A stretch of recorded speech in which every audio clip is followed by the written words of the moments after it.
أعوذ بالله من الشيطان الرجيم بسم اللہ الرحمن الرحیم۔ واقع کربلا مستند روایات کی روشنی میں ہم نے کل سے آغاز کیا اور اس کے پس منظر کو بھی بیان کیا کہ یہ واقعہ کیوں پیش آیا، یزید کی بیعت کا مطالبہ، اس کا تخت نشین ہونا، اور پھر امام حسین رضی اللہ تعالی عنہ کی شہادت۔ یہ کوئی ایسی بات نہیں ہے کسی سے جو ہے وہ چھپی ڈکی ہو، بلکہ یہ صحابہ آل بیت کے درمیان مشہور و معروف تھی۔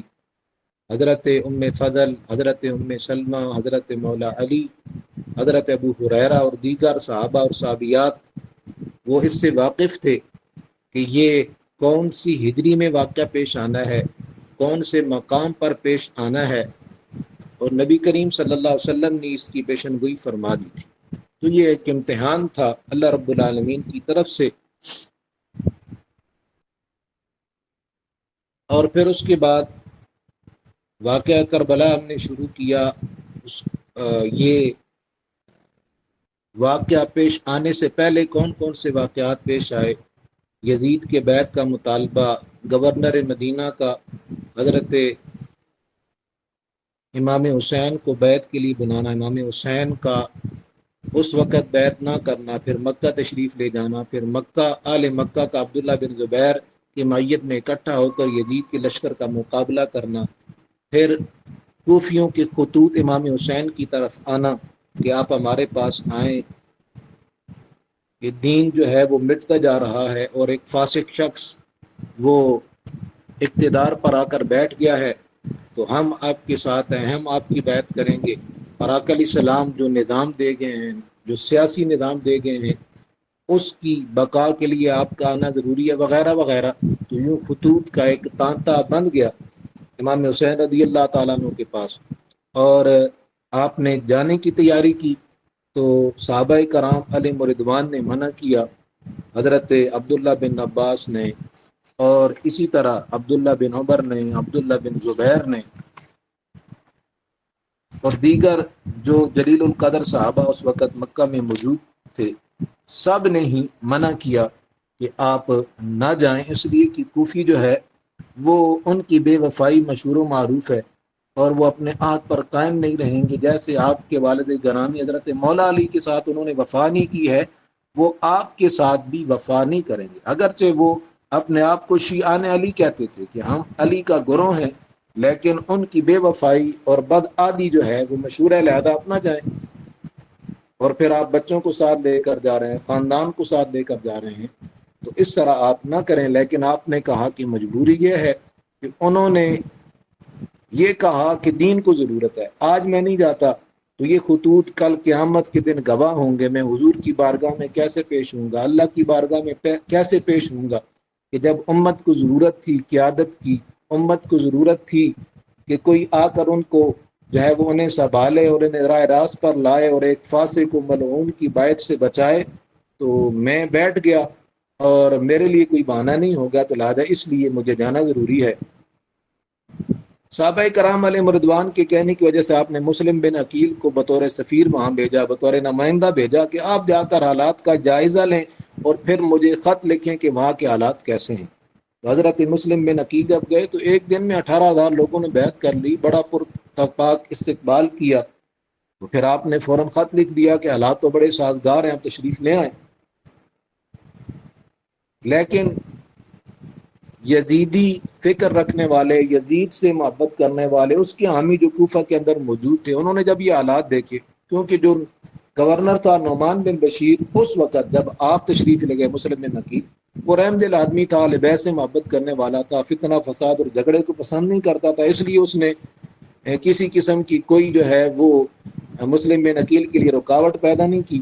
تو آپ نے خط لکھ بھیجا، وہاں سے یزیدی فکر لوگوں نے یزید کو خط لکھے کہ یہاں تو تیرا تخت جا رہا ہے اور لوگ حضرت امام حسین کے لیے بیعت کر رہے ہیں مسلم بن عقیل کے ہاتھ پر، اور تیرا گورنر تو کچھ کر نہیں رہا، لہذا گورنر کو تبدیل کر دے، وگرنہ کوفہ میں تیری جو ہے وہ حکومت نہیں رہے گی۔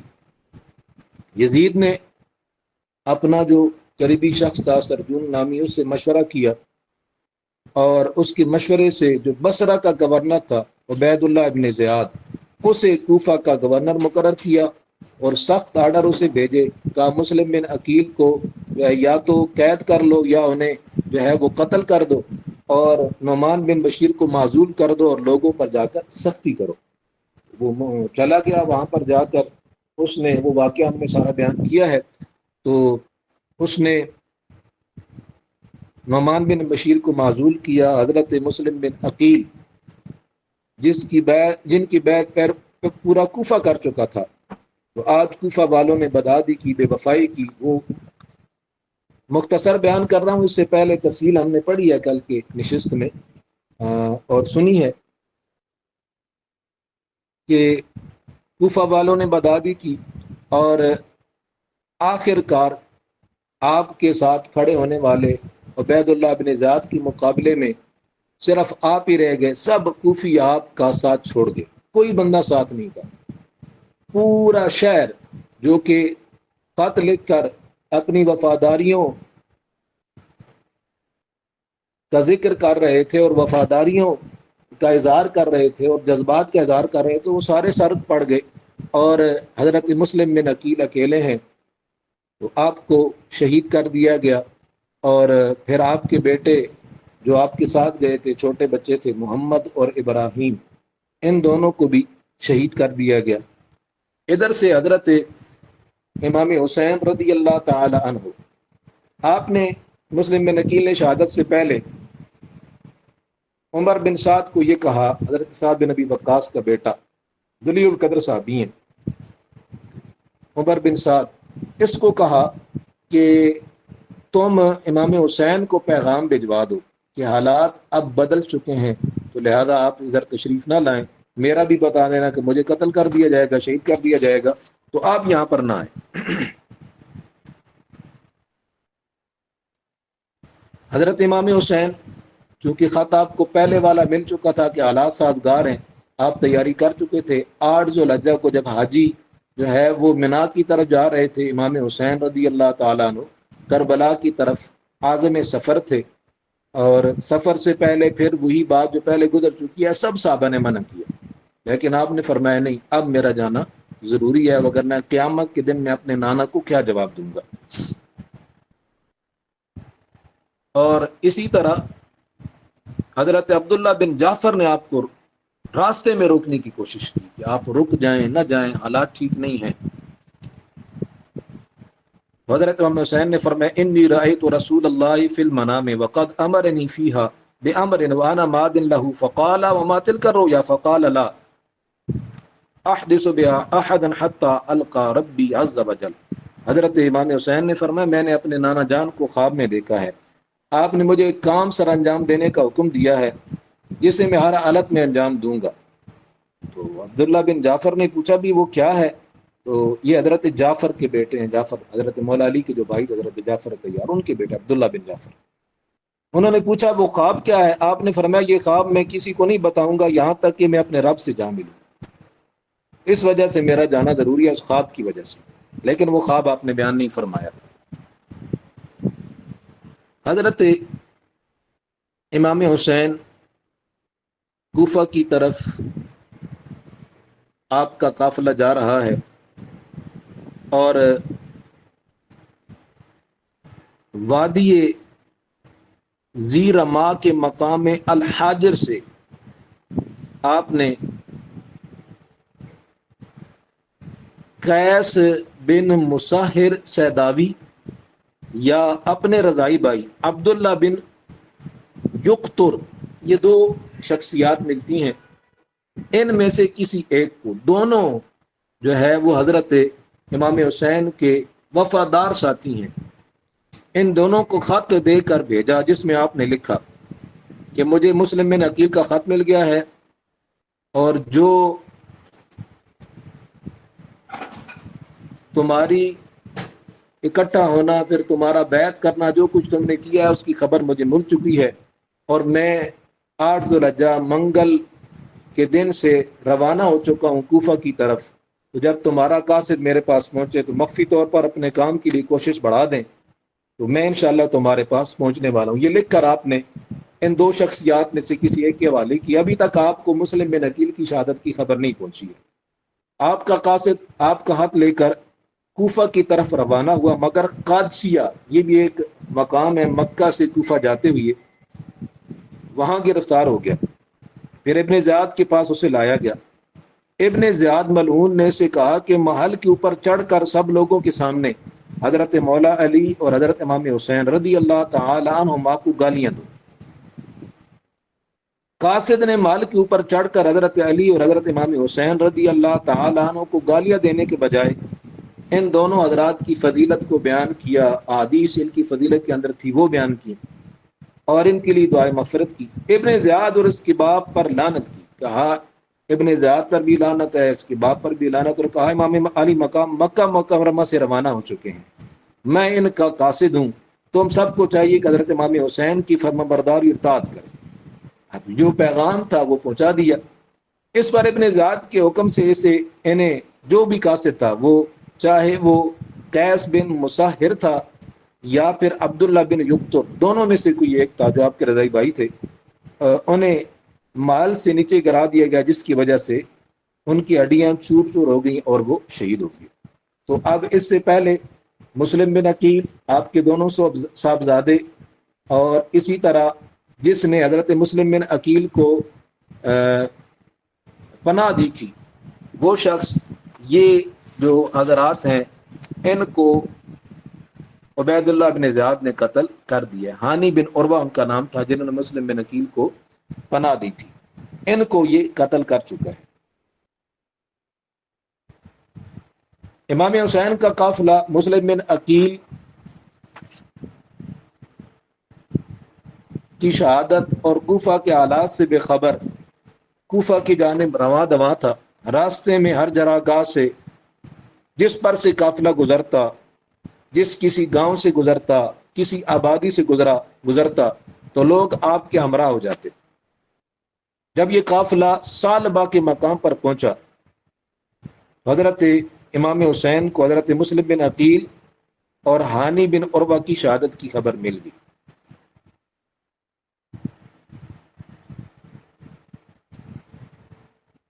عبداللہ بن سلیم اسدی اور منذر بن مشمال الاسدی یہ مروی ہیں کہ راستے میں ہمیں اس بات کی خبر ملی۔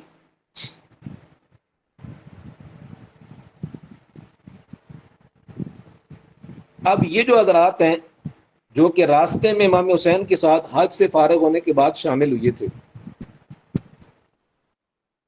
کہتے ہیں ہم نے امام حسین کو عرض کیا کہ ہم آپ کو خدا کا واسطہ دیتے ہیں کہ آپ اپنی اور اپنے گھر والوں کی فکر کریں اور یہیں سے واپس لوٹ جائیں، کیونکہ کوفہ میں کوئی بھی آپ کا حامی اور مددگار نہیں ہے، بلکہ ہمیں اندیشہ ہے کہ وہ لوگ جو آپ کی دعوت دینے والے ہیں وہی آپ کے دشمن ہو جائیں گے۔ اس پر عقیل نے جوش مرا کر کہا، مسلم بن عقیل کے بھائی، کہ خدا کی قسم ہم سرزمین کوفہ کو اس وقت تک نہ چھوڑیں گے جب تک اپنے بھائی مسلم کے خون کا بدلہ نہیں لیں گے یا ان کی طرح قتل نہیں ہو جائیں گے، شہید نہیں ہو جائیں گے۔ اس کی بات سن کر امام حسین نے فرمایا، ان لوگوں کے بعد زندہ رہنے میں کوئی لطف اور بھلائی نہیں ہے۔ اگر یہ لوگ جا رہے ہیں اور یہ شہادت چاہتے ہیں تو پھر میں ان کے بعد زندہ رہوں، واپس چلا جاؤں تو ان کے بعد زندہ رہنے کا کوئی مزہ نہیں ہے اور زندہ رہنے میں کوئی بھلائی نہیں ہے۔ اور بعض ساتھیوں نے مشورہ دیا کہ آپ مسلم بن عقیل نہیں ہیں، آپ تو نبی کریم صلی اللہ علیہ وسلم کے نواسے ہیں، مولا علی کے بیٹے ہیں، سیدہ خاتون جنت کے جگر پارے ہیں، آپ جب جائیں گے تو پھر آل کوفہ کا یہ رد عمل نہیں ہوگا جو مسلم بن عقیل کے ساتھ تھا، وہ آپ کے ساتھ ہو جائیں گے۔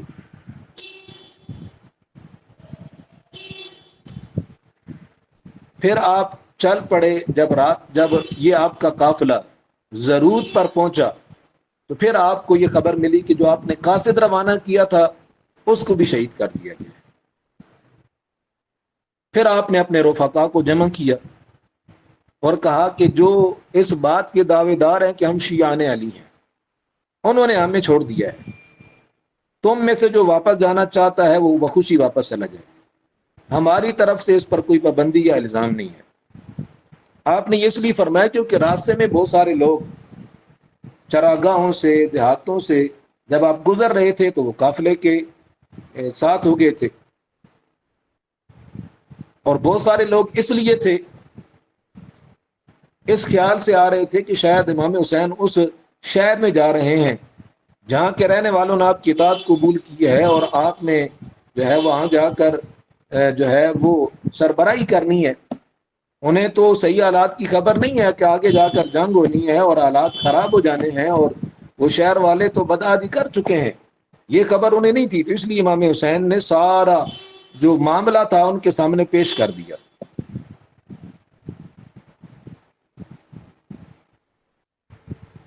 یہ اس لیے آپ نے کیا تاکہ جو ہمارے ساتھ جا رہے ہیں انہیں صحیح حالات کا علم ہو جائے۔ امام حسین نے اپنا سفر جاری رکھا، اور جب امام پاک کوہ ذی حشم کے مقام پر پہنچے تو حضرت اس وقت تو حضرت نہیں ہے، اس وقت عبید اللہ بن زیاد جو گورنر ہے کوفہ کا، اس کی جانب سے بھیجے گئے ہیں۔ تو حر بن یزید جو کہ حکومت یزید کی طرف سے اور عبید اللہ بن زیاد کی طرف سے آپ کو گرفتار کرنے کے لیے بھیجا گیا تھا، ایک ہزار مسلح سواروں کے ساتھ پہنچ گیا اور آپ کے مقابل آ کر کھڑا ہو گیا۔ زور و اثر کی نمازیں اور اس کے لشکر نے حضرت امام حسین کی امامت میں ہی ادا کی۔ عصر کی نماز کے بعد امام حسین نے ان سے خطاب فرمایا اور انہیں اطاعت پر ابھارا، اور ظلم کرنے والے دوسرے مدعیان خلافت کی بیعت کو توڑ دینے کی ترغیب دی کہ یزید اس قابل نہیں ہے کہ یہ تخت خلافت پر بیٹھے، لہذا اس کی اطاعت چھوڑ دو، اس کی بیعت چھوڑ دو۔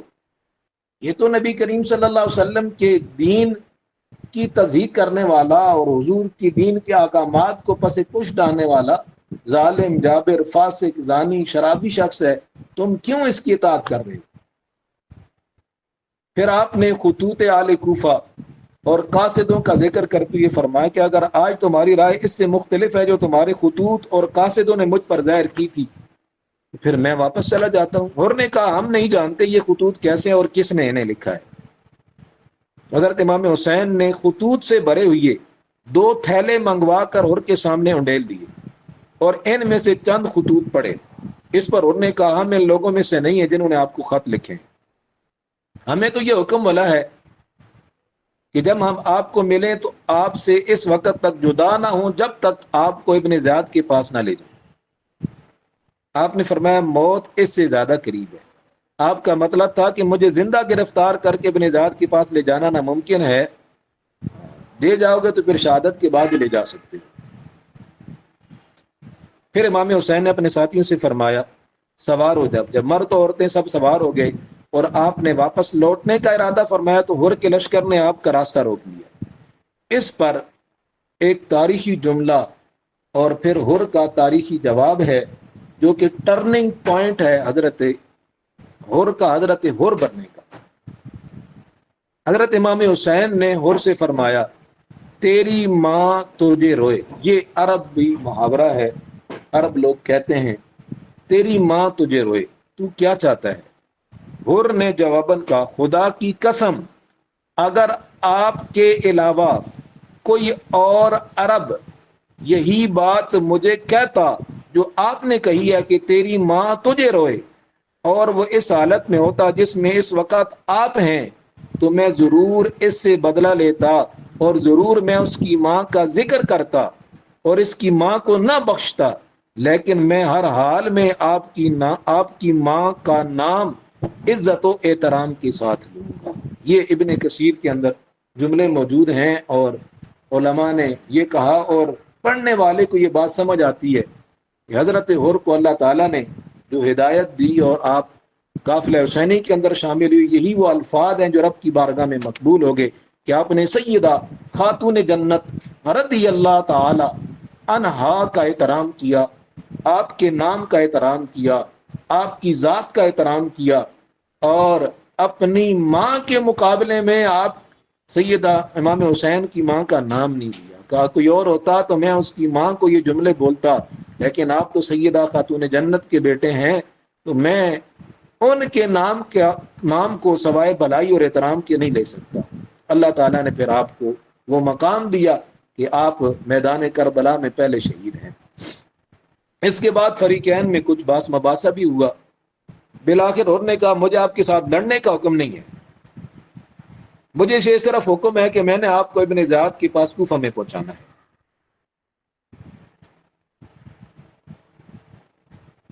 تو پھر اس نے کہا پھر آپ ایسا راستہ اختیار کریں جو نہ کوفہ جاتا ہو نہ مدینہ کو، اسی اسنا میں آپ اگر چاہتے ہیں تو آپ یزید کو لکھیں، میں ابن زیاد کو لکھتا ہوں، شاید اللہ تعالیٰ کو ایسی صورت پیدا فرما دے کہ آپ اس آزمائش سے بچ جائیں جو معاملہ بھی بننے والا ہے۔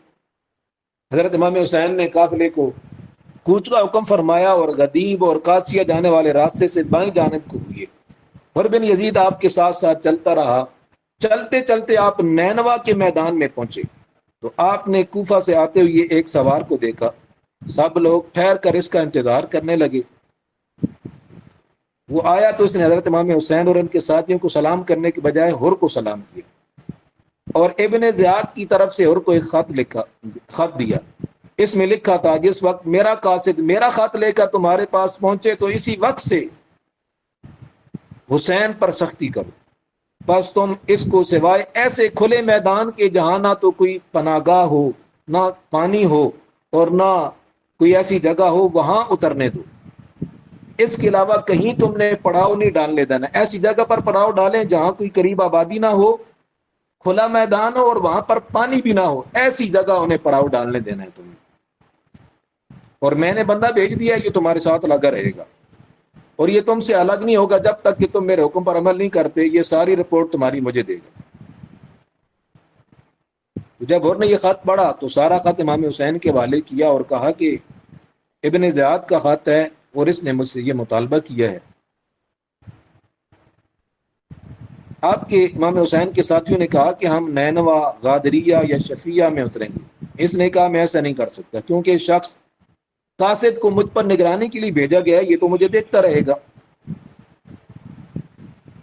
حضرت امام حسین چلتے چلتے نینوا کے میدان میں بتاریخ 2 محرم الحرام 61 ہجری بروز جمعرات اپنے ساتھیوں اور آل و عیال سمیت خیمہ زن ہو گئے۔ یہ 2 محرم ہے، 61 ہجری ہے، جمعرات کا دن ہے، اور نینوا کے مقام پر خیمہ زن ہوئی ہے۔ ہر نے بھی آپ کے مقابلے میں خیمے نصب کر دیے۔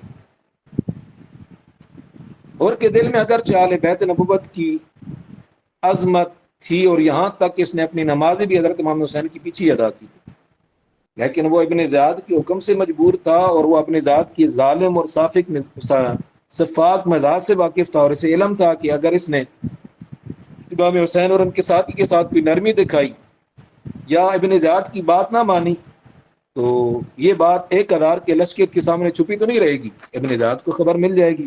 جب اس کو علم ہوگا تو پھر وہ ہرگز معاف نہیں کرے گا، وہ تو سزا دے گا۔ تو وہ اور ابن زیاد کے حکم پر برابر عمل کرتے رہے۔ پھر یہ نینوا سے کچھ آگے نکل کر یہی کربلا ہے۔ نینوا جو ہے کا مقام بالکل اس کے یعنی میدان کربلا یہی ہے۔ نینوا سے ذرا یہ نکل کر ہے مقام، لیکن نینوا اس کے قریب ہے تو اس لیے جو ہے اس کو تاریخ کے اندر نینوا کا لفظ ملتا ہے کہ وہاں خیمہ زن ہوئی۔ جہاں آپ خیمہ زن ہوئے، آپ نے اس دشت اور اس میدان کی اداس اور مغموم فضا کو دیکھ کر آپ نے پوچھا بھی اس مقام کا نام کیا ہے؟ لوگوں نے بتایا اس جگہ کو کربلا کہتے ہیں۔ آپ نے فرمایا بس یہیں خیمے لگا لو، یہی ہمارے سفر کی آخری منزل ہے۔ تو کربلا پہنچتی امام حسین کو وہ سارے حضور کے فرامین یاد آ گئے۔ حضرت ام سلمہ کو نبی کریم صلی اللہ علیہ وسلم کا وہ شیشی کے اندر کربلا کی مٹی دینا کہ جب ایک وقت آئے گا کہ میری اس نواسے کو میری امت قتل کر دے گی، اور آپ نے فرمایا کہ یہ اس دشت کی مٹی ہے جہاں پر میرے نواسے کو قتل کیا جائے گا، شہید کیا جائے گا۔ اور پھر اس مٹی کو حضور نے سونگا بھی، حدیث پاک ہے، اور فرمایا کہ اس مٹی میں سے رنج اور بلا کی بو آتی ہے۔ تو آپ نے فرمایا یا ام سلمہ اذا تحولت هذه التربة دما فاعلمي ان ابني قد قتل۔ اے ام سلمہ جب یہ مٹی خون میں بدل جائے تو جان لینا میرا یہ بیٹا قتل ہو گیا۔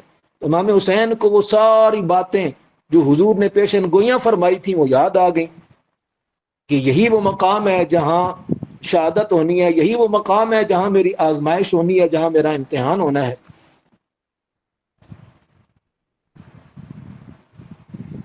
اسی طرح حضرت مولا علی رضی اللہ تعالیٰ جنگ صفین پر جاتے ہوئے رستے میں جب یہ مقام آیا تو آپ نے باقاعدہ، یہ خصائص الکبریٰ اور سر الشہادتین یہ دو کتابیں ہیں، ان کے اندر باقاعدہ یہ روایات موجود ہیں کہ آپ نے فرمایا کہ یہ کربلا والوں کی اٹھنے کے بیٹھنے کی جگہ ہے، یہ ان کے کجاوے رکھنے کی جگہ ہے، اور یہ ان کے خون کا مقام ہے۔ فرمایا کہ آل محمد کا ایک گروہ اس میدان میں شہید ہوگا جس پر زمین و آسمان روئیں گے۔ تو یہ ساری روایات حضرت امام حسین کے سامنے آ گئیں جب آپ اس میدان میں پہنچے، میدان کا نام پوچھا کہ یہ کربلا ہے۔ اب یہ خیمہ زن ہیں اور ادھر سے دوسری طرف یزیدی حکومت ان نفوس قدسیہ پر قیامت برپا کرنے کی بھرپور تیاریوں میں مصروف تھی۔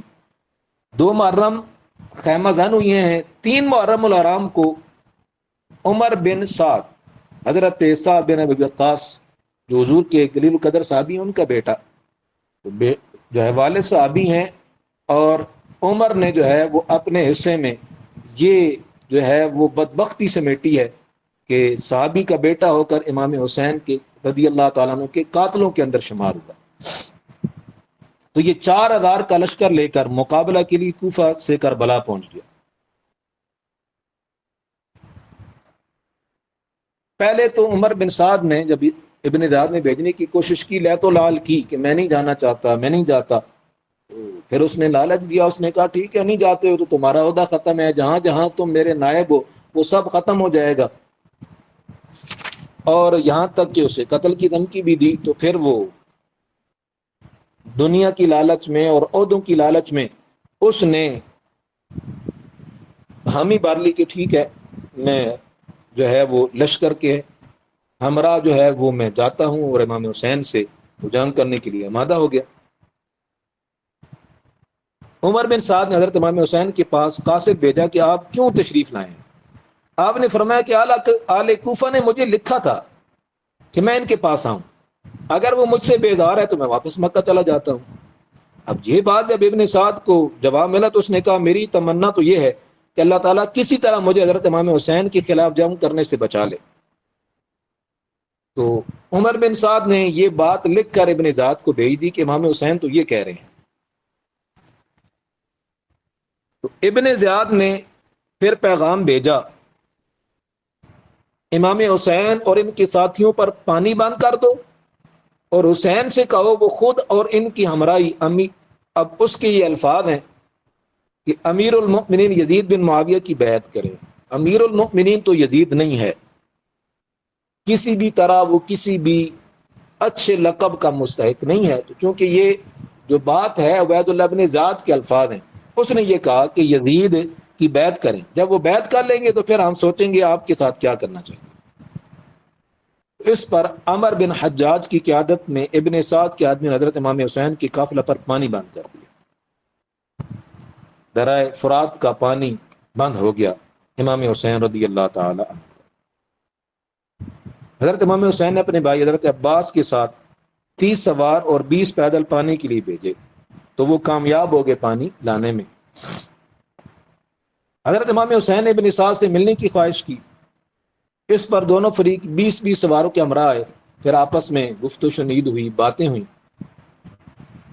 بعض لوگوں کا خیال ہے، یہ تاریخ کے الفاظ ہیں، تاریخ کے اندر ملتے ہیں، کہ امام حسین نے ابن سعد سے فرمایا کہ لشکروں کو یوں ہی یہیں چھوڑ کر ہم دونوں یزید کے پاس شام چلے جاتے ہیں اور اس سے براہ راست معاملے طے کرتے ہیں۔ ابن سعد نے کہا اگر میں نے ایسا کیا تو ابن زیاد میرا گھر مسمار کرا دے گا۔ آپ نے فرمایا میں تجھے گھر بنوا دوں گا۔ ابن سعد نے کہا وہ میری جائیداد ضبط کر لے گا۔ آپ نے فرمایا جائیداد کی فکر نہ کر، میں تجھے اس سے اچھی جائیداد حجاز مقدس کے اندر اس میں سے میں تجھے دے دوں گا، اور اس سے بھی زیادہ مال تجھے عطا کر دوں گا۔ لیکن ابن سعد نے یہ بات منظور نہیں کی۔ اور بعض لوگوں کا خیال یہ ہے، مورخین کا خیال یہ ہے کہ آپ نے یہ مطالبہ پیش کیا کہ ہم دونوں یزید کے پاس چلتے ہیں، یا تم مزاحمت نہ کرو، میں واپس مکہ چلا جاتا ہوں یا ترکوں سے جنگ کرنے کے لیے سرحد کی طرف روانہ ہو جاتا ہوں۔ عمر بن سعد نے یہ بات ابن زیاد کو لکھ بھیجی کہ امام حسین تو یہ کہہ رہے ہیں۔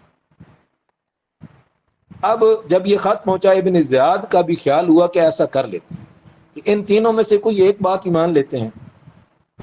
اس وقت ابن زیاد کے پاس شمر بن ذل جوشن بدبخت بھی بیٹھا ہوا تھا۔ وہ بدبخت کھڑا ہو گیا اور کہنے لگا کیا تم حسین کی ان شرطوں کو قبول کرتے ہو حالانکہ اس وقت تو ہماری گرفت کے اندر ہے؟ خدا کی قسم اگر وہ تمہاری اطاعت کیے بغیر یہاں سے چلا گیا تو یہ اس کے غالب اور قوی تمہارے مغلوب اور کمزور ہونے کا باعث ہوگا۔ ایسا موقع اس کو ہرگز نہ دو، یہ تمہاری ذلت ہے اور تم اس طرح ہار جاؤ گے۔ ہونا تو یہ چاہیے، شمر نے کہا، کہ حسین اور اس کے ساتھی تمہارے حکم پر گردنیں جھکا دیں، پھر اگر تم ان کو سزا دو یہ تمہارا حق ہے، اور اگر تم انہیں معاف کر دو تو اس کا بھی تمہیں اختیار ہے۔ مجھے تو یہ بھی معلوم ہے کہ حسین اور ابن سعد اپنے لشکروں کے مابین رات بھر بیٹھے باتیں کرتے رہتے ہیں۔ ابن زیاد نے کہا شمر تم نے صحیح بات کی ہے۔ اب شمر کو حکم دے کر بھیجا کہ اگر حسین اور اس کے رفقا میرے حکم کی تعمیل کرے تو بہتر ہے، ورنہ عمر بن سعد کو حکم دو کہ وہ حسین اور اس کے اصحاب پر حملہ کر دے۔ اگر ابن سعد اس میں لیت و لال کرے تو اسے قتل کر دو اور فوج کی کمان خود سنبھال لو۔ امام حسین رضی اللہ تعالیٰ عنہ کے قتل میں سستی کرنے پر ابن زیاد نے عمر بن سعد کو ایک تادید یعنی جھڑک آمیز خود جو ہے وہ خط لکھا کہ اگر حسین اور اس کے ساتھ یہ اطاعت قبول نہ کریں تو ان سے جنگ کرو کیونکہ وہ باغی ہیں۔ جب شمر بن ذل جوشن ابن زیاد کا خط لے کر عمر بن سعد کے پاس آیا، اس نے کہا شمر خدا تیرے گھر کو برباد کرے، جو کچھ تو لایا ہے اس پر تیرا ستیہ ناش کرے۔ مجھے یقین ہے کہ حضرت حسین نے جو 3 امور پیش کیے تھے انہیں منظور کرنے سے ابن زیاد کو روکنے والا تو ہی ہے۔ شمر نے کہا تو مجھے یہ بتاؤ کہ تمہارا ارادہ اب کیا ہے؟ کیا تم ان سے جنگ کرتے ہو یا میرے اور ان کے درمیان سے ہٹتے ہو؟ ابن سعد نے کہا نہیں، میں سرداری تمہارے ہاتھ میں تو نہیں دوں گا بلکہ خود فوج کی قیادت کروں گا۔ اب یہ دن گزر رہے ہیں، 2 محرم کو خیمہ زن ہوئی ہیں، 3 محرم میں آپس میں باتیں ہوئی ہیں، آگے دن گزر رہے ہیں، پھر شمر بھی آ گیا ہے۔ تو یہ فوج 9 محرم الحرام 61 ہجری بروز جمعرات دن ڈلے جنگ کے لیے قافلہ حسین کے سامنے جا کھڑی ہوئی۔ امام حسین رضی اللہ تعالیٰ عنہ اپنے خیمے کے سامنے تلوار کا سہارے لیے سر جھکائے بیٹھے تھے۔ اسی دوران آپ پر غنودگی طاری ہوگی۔ ادھر ابن سعد نے اپنے لشکر کو پکار کر کہا اے اللہ کے سپاہیوں سوار ہو جاؤ، فتح و کامرانی کی خوشی مناؤ۔ دیکھیں نا، حضور کی نواسے کے مقابلے میں کھڑے ہیں اور کیا کہہ رہے ہیں؟ اللہ کے سپاہی۔ اس پر تمام لشکری نماز اثر کے بعد اثر پڑھ کے ہے، نمازہ بھی پڑھ کے، اسی نماز میں حضور علیہ السلام کی آل پر درود بھیجا ہے۔ درود بھیجنے کے بعد اسی آل کی گردن کاٹنے کے لیے میدان میں آ گئے۔ ابھی حملے کے لیے امام حسین کے خیموں کے قریب پہنچ گئے۔ یزیدی فوج کا شور سن کر آپ کی ہمشیرہ سیدہ حضرت زینب آپ کے پاس آئیں، آپ کو بیدار کیا چونکہ آپ پر غنودگی طاری تھی۔ آپ نے سر اٹھا کر فرمایا انی رأیت رسول اللہ صلی اللہ تعالی علیہ وآلہ وسلم فی المنام فقال لی انک تروح الینا۔ میں نے خواب میں اپنے نانا جان صلی اللہ تعالی علیہ وآلہ وسلم کی زیارت کی ہے، آپ نے مجھ سے فرمایا ہے تم ہمارے پاس آنے والے ہو۔ بہن پھر بہن ہوتی ہے۔ حضرت زینب نے جب یہ سنا تو کہا یا ویلتا، ہائے مصیبت۔ آپ نے فرمایا اے بہن افسوس نہ کر، صبر کر، اللہ تم پر رحم کرے۔ حضرت عباس جو حضرت امام حسین کے بھائی ہیں، حضرت مولا علی کے بیٹے ہیں، انہوں نے کہا بھائی وہ لوگ تمہاری طرف آ رہے ہیں۔ آپ نے فرمایا جاؤ اور ان سے پوچھو بھئی تمہارا ارادہ کیا ہے۔ حضرت عباس 20 سواروں کے ساتھ تشریف لے گئے، پوچھا بھئی تمہارا کیا معاملہ ہے، تم کس لیے آئے ہو؟ تو انہوں نے کہا کہ امیر ابن زیاد کا حکم ہے کہ تم اس کی اطاعت قبول کر لو وگرنہ ہم تمہارے ساتھ جنگ کریں گے۔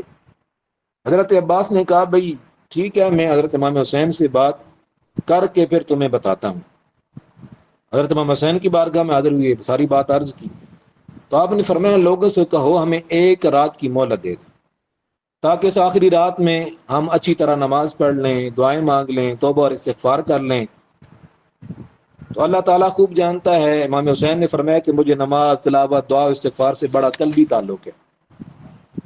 حضرت عباس واپس آئے، ابن سعد کے دستہ سے کہا کہ ہمیں ایک رات کی مہلت دو تاکہ ہم رات کو کچھ عبادت کر لیں اور اس معاملے میں مزید غور و فکر کر لیں، پھر جو کچھ فیصلہ ہوگا صبح تم لوگوں کو بتا دیں۔ ابن سعد کے دستہ نے یہ بات مان لی۔ پھر اس کے بعد حضرت امام حسین نے جو آپ کے ساتھی ہیں، رفقا ہیں، ان سے خطاب فرمایا۔ آپ کے فرزند ارجمند سیدنا امام زین العابدین امام سجاد فرماتے ہیں کہ میں بیماری کی حالت میں بھی اپنے والد گرامی کے قریب جا کر بیٹھا تھا کہ میں سن سکوں آپ کیا فرماتے ہیں۔ تو وہی جو خطبے کا انداز ہوتا ہے، حمد و ثنا کے بعد حضور کی بارگاہ میں درود بھیجنے کے بعد آپ نے اپنے اصحاب سے فرمایا کہ میں کسی کے ساتھیوں کو اپنے ساتھیوں سے زیادہ وفادار اور بہتر نہیں جانتا ہوں، اور نہ کسی کی آل بیت کو اپنے آل بیت سے زیادہ نیکوکار اور صلہ رحمی کرنے والا دیکھتا ہوں۔ اللہ تعالیٰ تم سب کو میری طرف سے جزائے خیر عطا فرمائے۔ تو لہذا ہمارا کل دشمن سے مقابلہ ہے، میں بخوشی تم سب کو اجازت دیتا ہوں کہ رات کی اس تاریکی میں چلے جاؤ، میری طرف سے تمہیں کوئی ملامت نہیں ہوگی۔ ایک ایک اونٹ لے لو اور تمہارا ایک ایک آدمی میرے آل بیت میں سے کسی ایک ایک آدمی کو ہاتھ پکڑ کر اسے اپنے ساتھ لے لے۔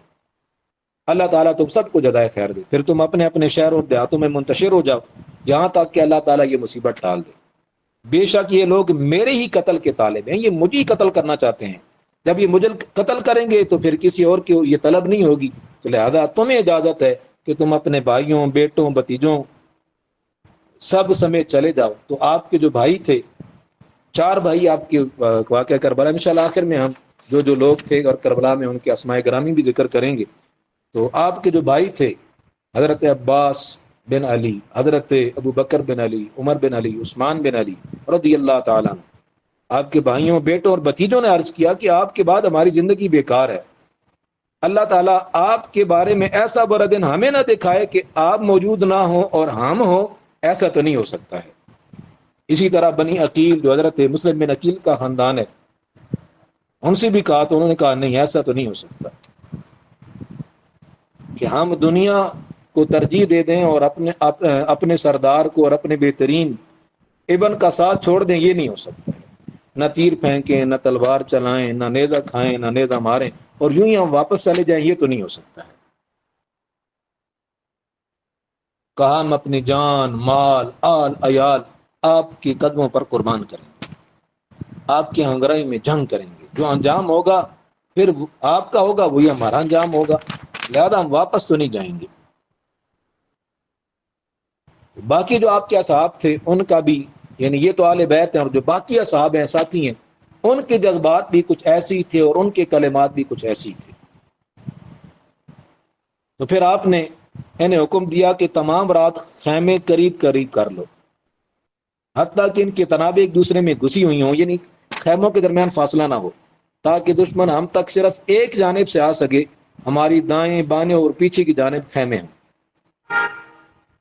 پھر آپ کے رفقا نے ایسے ہی کیا، اور پھر آپ کے رفقا نے آپ کے کہنے پر ساری رات آپ کی معیت میں نوافل پڑھتے رہے، آج ہی ان کی ساری کے ساتھ مغفرت کی دعائیں مانگتے رہے۔ ذرا یہاں رکیں، ہم واقعہ کربلا بھی بیان کرتے ہیں، ہم جناب 10 محرم الحرام، 9 محرم الحرام کو نیاز بھی پکاتے ہیں، تقسیم بھی کرتے ہیں، اور ہم سمجھتے ہیں کہ جو ہے وہ ہم نے امام حسین سے محبت کا حق ادا کر دیا ہے۔ یہ حق نہیں ادا ہوا، یہ تو ہم نے ان کے نام پر کھا لیا ہے۔ حق یہ ہے کہ آپ کی سیرت و کردار کو اپنایا جائے۔ اس صورتحال میں امام حسین نماز نہیں چھوڑ رہے، رب کی بارگاہ میں سجدے نہیں چھوڑ رہے ہیں، اللہ کی بارگاہ میں رجوع ہے، توبہ اور استغفار ہے، ہمیں ہر شے میسر ہے، کوئی جنگل و بیابان نہیں ہے، گھروں میں ہیں، پنکھے لگے ہیں، اے سی لگے ہیں، ساری سہولتیں ہیں، ذرا سی کوئی بات تو ہم نماز چھوڑ دیتے ہیں اور بغیر وجہ کے نماز چھوڑ دیتے ہیں۔ ہم کیسے حسینی ہیں، کیسے امام حسین کے ماننے والے ہیں؟ امام حسین ان حالات میں نماز نہیں چھوڑتے، اور ہم بغیر کسی وجہ کے نماز چھوڑ دیتے ہیں، نماز نہیں پڑھتے، اللہ کے احکامات پر عمل نہیں کرتے ہیں، تو یہ پھر حسینی ہونے کا دعویٰ جھوٹا ہے، اور صرف دعویٰ ہی دعویٰ ہے۔ یہ جو ہے وہ سچی محبت حسین نہیں ہے رضی اللہ تعالیٰ عنہ۔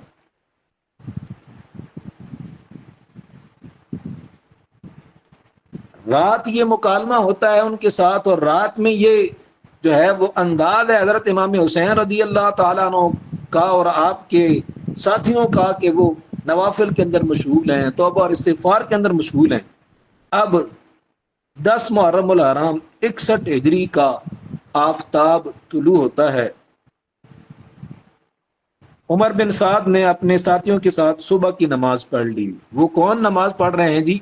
جو امام حسین کے مقابلے میں، وہ جو نمازوں میں حسین کے نانا کا نام لیتے ہیں، ان پر درود بھیجتے ہیں، حسین اور حسین کی آل پر درود بھیجتے ہیں۔ اللہم صلی علی محمد وعلی آل محمد، محمد پر درود ہو، آل محمد پر درود ہو، اور اسی آل محمد کے مقابلے میں کھڑے ہو گئے ہیں۔ پتہ نہیں یہ کیسے نمازی تھے، اللہ کی بارگاہ میں نماز کے اندر بھی کھڑے ہیں، اور حضور کے فرامین ہیں کہ جس نے ان سے محبت کی اس نے مجھ سے محبت کی، جس نے ان سے بغض رکھا اس نے مجھ سے بغض رکھا۔ لیکن نماز پڑھ کے فجر کی قتال کے لیے تیار ہو گئے۔ ابن سعد کی قیادت میں لشکر یزید تیار ہو گیا۔ حسینی فوج کے 72 جانثاروں نے حضرت امام حسین کی امامت میں صبح کی نماز ادا کی، اور یزیدی فوج کے مقابلے کے لیے کربلا کے میدان میں صف آرا ہو گئے۔ جانثار 32 گھوڑ سوار اور 40 پیدلوں پر مشتمل تھے۔ پھر آپ نے دائیں جانب حضرت زہیر بن قین کو، اور بائیں جانب حضرت حبیب بن مظاہر جو کہ عمر رسیدہ بھی تھے اور آپ کے بڑے با وفا اور جانثار ساتھی تھے، ان کو مقرر فرمایا۔ علم اپنے بھائی حضرت عباس بن علی رضی اللہ تعالیٰ عنہ کے سپرد کیا، اور عورتوں کے خیموں کی طرف پشت کر لی۔ حضرت امام حسین کے حکم سے آپ کے رفقا نے رات خیموں کے پیچھے، اگلی جانب لشکر ہے، پچھلی جانب جو ہے اس جانب خندق کھود لی، اور اسے بانس اور اسی طرح جو سوکھی لکڑیاں ہیں ان سے بھر دیا، اور اس کو آگ لگا دی تاکہ جو خواتین کے خیمے ہیں ان تک کوئی پہنچ نہ سکے۔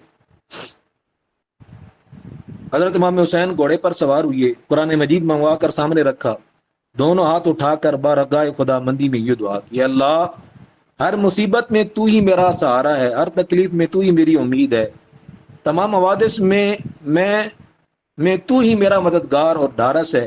بہت سے غم ایسے ہوتے ہیں جن میں دل بیٹھ جاتا ہے، غموں سے رائی کی تدبیر کم ہو جاتی ہے، دوست اس میں ساتھ چھوڑ جاتے ہیں، دشمن اس سے خوش ہوتے ہیں، لیکن میں نے ایسے تمام اوقات میں تیری طرف رجوع کیا اور تجھی سے اپنے درد دل کہا ہے، تیرے سوا کسی اور سے کہنے کے دل نہیں چاہا ہے۔ اللہ تو نے ہر بار ان مصائب کو مجھ سے دور کر دیا اور ان سے بچا لیا، تو ہی ہر نعمت کا ولی، ہر بلائی کا مالک ہے، ہر خواہش کا من کی انتہا ہے۔ وہ صبر دے الہی جس میں خلل نہ آئے، تیروں پہ تیر کھاؤں ابرو پہ بل نہ آئے۔ تو آپ نے استقامت کی دعا کی اللہ کی بارگاہ میں، اور اتمام حجت کے لیے حضرت امام حسین رضی اللہ تعالیٰ عنہ نے لشکر یزید کو پھر ایک مرتبہ خطبہ ارشاد فرمایا۔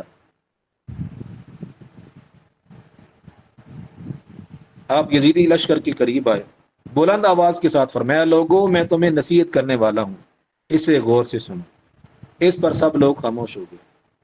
پھر وہ جو خطبے کا انداز ہوتا ہے حمد و ثنا کی، اور فرمایا، لوگوں اگر تم میرا عذر قبول کر لو اور میرے ساتھ انصاف کرو تو یہ تمہارے لیے باعث سعادت ہے، اور تمہارے پاس مجھ پر زیادتی کرنے کا کوئی جواز بھی نہیں ہے۔ اگر تم میرا عذر قبول نہیں کرتے تو پھر آپ نے یہ آیات پڑھی، فَاجْمِعُوا أَمْرَكُمْ وَشُرَكَاءَكُمْ ثُمَّ لَا يَكُنْ أَمْرُكُمْ عَلَيْكُمْ غُمَّةً ثُمَّ اقْضُوا إِلَيَّ وَلَا تُنْظِرُونِ۔ بس تم اور تمہارے شریک سب مل کر اپنی ایک بات ٹھہرا لو تاکہ تمہاری وہ بات تم میں سے کسی پر مخفی نہ رہے، پھر میرے خلاف اپنے فیصلے پر عمل کر گزرو اور مجھے کوئی مہلت نہ دو، میں پھر تمہارے سامنے کھڑا ہوں۔ ان ولی اللہ الذی نزل الکتاب ویتولی الصالحین، بے شک میرا مددگار میرا اللہ ہے جس نے کتاب نازل فرمائی اور وہی صالحین کا مددگار ہوتا ہے۔ جب خیمے میں موجود آپ کی بہن اور بیٹیوں نے یہ تقریر سنی تو ان کی رونے کی آوازیں آنے لگیں۔ اس پر آپ نے فرمایا خدا ابن عباس کی عمر دراز کرے، انہوں نے کہا تھا کہ جب تک راہ ہموار نہ ہو جائے عورتوں کو ساتھ نہ لے جائیں بلکہ انہیں مکہ میں ہی چھوڑ دیں۔ پھر آپ نے اپنے بھائی حضرت عباس بن علی کو بھیجا، انہوں نے جا کر عورتوں کو خاموش کرایا کہ آپ کی آواز نہیں آنی چاہیے کیونکہ یہ خاندان نبوت کی خواتین ہیں۔ عورتوں کے خاموش ہونے پر آپ لوگوں کی طرف متوجہ ہوئیے اور اپنے فضل، عظمت، حسب، نسب کہ میں کون ہوں، میں کس کا بیٹا ہوں، میں کس کا نواسا ہوں، میرا خاندان کون ہے، میری فضیلت کیا ہے، وہ سارا کچھ بیان کیا اور فرمایا اپنے اپنے گریبانوں میں جھانکو اور محاسبہ کرو، کیا تمہارے لیے مجھ جیسے آدمی کا قتل درست ہے؟ میں تمہارے نبی کی بیٹی کا فرزند ہوں، میرے سوا نبی کا کوئی نواسا تمام روئی زمین پر موجود نہیں ہے، علی میرے والد ہیں، جعفر ذوالجناحین میرے چچا ہیں، سید الشہداء حضرت امیر حمزہ میرے والد کے چچا ہیں۔ رسول اللہ نے میرے اور میرے بھائی کے بارے میں فرمایا تھا ہذا سیدہ شباب اہل الجنہ، یہ دونوں جنت کے نوجوانوں کے سردار ہیں۔ اگر تم میری بات کی تصدیق کرو تو یہ درست اور حق ہے۔ خدا کی قسم جب سے مجھے معلوم ہوا کہ جھوٹے پر اللہ کا غضب نازل ہوتا ہے میں نے کبھی جھوٹ بولنے کا ارادہ تک نہیں کیا۔ اگر تم تصدیق نہیں کرتے کہ میں جنت کے نوجوانوں کا سردار ہوں تو رسول اللہ کے صحابہ جابر بن عبداللہ، ابو سعید، زید بن ارقم، انس بن مالک سے پوچھ لو، وہ اس کی تصدیق کریں گے۔ افسوس ہے تم پر، کیا تم اللہ سے نہیں ڈرتے؟ کیا میری ان باتوں میں سے کوئی بات بھی میرا خون بہانے سے تمہیں روک نہیں سکتی؟ آپ نے فرمایا لوگوں میرا راستہ چھوڑ دو، میں کسی محفوظ مقام کی طرف چلا جاتا ہوں۔ انہوں نے کہا آپ کو اپنے بنی ابن زیاد کا حکم تسلیم کرنے میں کیا مرمان ہے؟ کہا عبداللہ ابن زیاد کی بات مان لیں۔ آپ نے فرمایا معاذ اللہ، پھر آپ نے یہ آیت پڑھی انی عذت بربی وربکم من کل متکبر لا یؤمن بیوم الحساب، میں ہر اس متکبر سے جو یوم حساب پر ایمان نہیں رکھتا اپنے اور تمہارے رب کی پناہ مانگتا ہوں۔ پھر آپ نے اپنی سواری کو بٹھایا اور مخالفین سے فرمایا بتاؤ کیا تم مجھ سے کسی خون کا بدلہ لینا چاہتے ہو؟ کیا میں نے تمہارا مال کھایا ہے، کسی کو زخم کیا ہے کہ تم مجھ سے بدلہ چکانا چاہتے ہو؟ اب ان کے پاس کوئی جواب نہیں تھا۔ اس کے بعد آپ نے پکار کر فرمایا اے شیث بن ربعی، اے حجاز بن الجبر، اے قیس بن اشعث، اے زید بن حارث، کیا تم نے مجھے نہیں لکھا کہ پھل پک چکے ہیں، باغات سرسبز ہیں، آپ ہمارے پاس تشریف لائیں؟ آپ کے لیے ایک مضبوط فوج تیار کھڑی ہے۔ تو وہ کوفی لشکر نے کہا ہم نے تو کوئی نہیں خط لکھا۔ آپ نے فرمایا سبحان اللہ، تم نے یقیناً لکھے ہیں۔ پھر آپ نے فرمایا لوگوں جب تم مجھ سے بیزار ہو گئے ہو تو میرا راستہ چھوڑ دو، میں تم سے کہیں دور چلا جاتا ہوں۔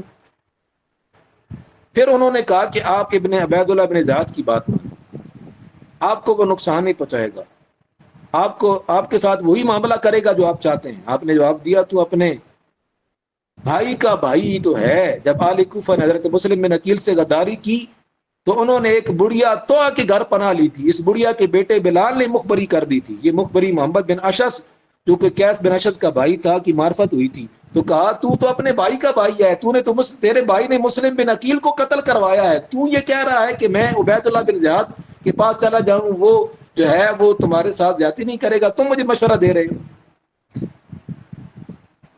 حضرت امام حسین کے ان الفاظ کا معنی یہ تھا کہ جس طرح تیرے بھائی نے مسلم بن عقیل کو دھوکہ سے گرفتار کرایا تھا، اسی طرح تو مجھے بھی گرفتار کرانا چاہتا ہے۔ کیا تو چاہتا ہے کہ بنو ہاشم تم سے مسلم بن عقیل کے علاوہ کچھ اور مقتولین کا بدلہ بھی لیں؟ اللہ اکبر۔ فرمایا نہیں، خدا کی قسم میں ذلت کے ساتھ اپنے آپ کو ان کے حوالے نہیں کروں گا اور نہ غلامی کی طرح اپنے ناکردہ جرم کا اعتراف کروں گا۔ میں نے تو کوئی جرم بھی نہیں کیا ہے، میرا کوئی جرم ہو کہ مجھے جو ہے وہ عبید اللہ بن زیاد کے پاس پیش کیا جائے، یہ نہیں ہو سکتا ہے۔ اس کے بعد انشاءاللہ کل یہاں سے شروع کریں گے، جنگ کا آغاز ہوتا ہے اور آغاز سے پہلے وہی ہور جس نے حضرت امام حسین کو روک لیا، نہ مکہ جانے دیا، نہ کوفہ کی طرف جانے دیا، نہ کہیں اور جانے دیا، بلکہ اسی کی وجہ سے امام حسین کربلا کے میدان میں رک گئے، خیمہ زن ہو گئے۔ وہی اور لشکر یزید سے نکل کر لشکر حسین کے اندر آ جاتا ہے، اللہ اسے ہدایت دیتا ہے اور اللہ تعالیٰ اسے شہادت کا رتبہ بھی عطا فرماتا ہے۔ انشاءاللہ کل ہم یہاں سے آغاز کریں گے امام حسین کا 10 محرم الحرام کو یزیدی لشکر کو خطبہ، اور خطبے کے بعد پھر جنگ کا آغاز۔ اس سے پہلے حور بن یزید کا لشکر یزید چھوڑ کر امام حسین کے لشکر کے اندر شامل ہونا۔ اللہ تعالیٰ مجھے اور آپ کو آل بیت اعظام کی محبت عطا فرمائے اور آل بیت اعظام کے نقش قدم پر چلنے کی، ان کی سیرت و کردار کو اپنانے کی توفیق عطا فرمائے۔ وما علینا الا البلاغ۔